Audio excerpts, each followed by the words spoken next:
নিজেকে আল্লাহর বান্দা হিসেবে আল্লাহ রাব্বুল আলামিন তোমাকে যে সমস্ত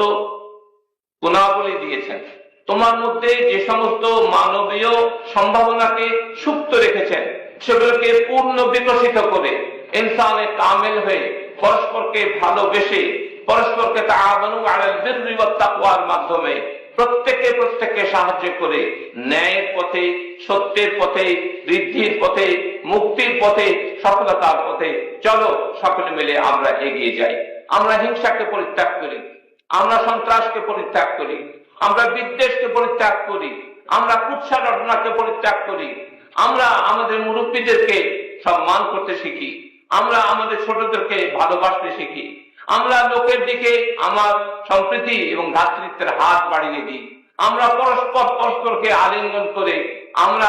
মানুষ যে এক, সবাই যে আল্লাহর বান্দা, ওই আদম এবং হাওয়ার সন্তান। ইন্নামা খালাকনাকুম মিন যাকারিন ওয়া উনসা ওয়া জাআলনাকুম শুউবান ওয়া কাবাইলা লিতাআরাফু ইন্না আকরামাকুম ইনদাল্লাহি আতকাকুম।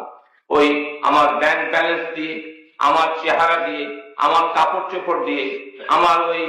এতে কি যেন বলে গুলশান বনানীতে কতগুলো বাড়ি ঘর আছে, আমার ইন্ডাস্ট্রি কতগুলো আছে, আমি কত জায়গায় বড় বড় বক্তৃতা করতে পারি, এগুলো দিয়ে কিন্তু আমার কোনোদিন আমার পরিমাপ করা হবে না, আমাকে ওজন করা হবে না, আমাকে মূল্যায়ন করা হবে না। বরং মূল্যায়ন সেটা দিয়ে হবে যে আমি কতটা তাকওয়ার অধিকারী, আমি কতটা আল্লাহ পাক যে সমস্ত গুণে আমাকে গুণান্বিত করে আমাকে দুনিয়ার শ্রেষ্ঠ করে এখানে পাঠিয়ে দিয়েছিলেন। সৃষ্টির সেরা মানুষ যদি শেয়ালের চেয়ে ধূর্ত হয়, সৃষ্টির সেরা মানুষ যদি ওই তাহলে কাকের চেয়ে বড় প্রতারক হয়, সৃষ্টির সেরা মানুষ যদি বাঘের চেয়ে হিংস্র হয়,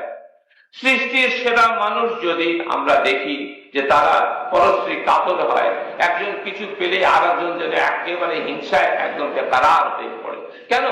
তুমি চেষ্টা করো, লাইসা লিল ইনসানি ইল্লা মা সাআ, তুমি চেষ্টা করো, আল্লাহ তোমাকেও দেবেন ইনশাআল্লাহ, কিন্তু আরেক ভাইয়ের কাছ থেকে কেড়ে দিতে হবে কেন?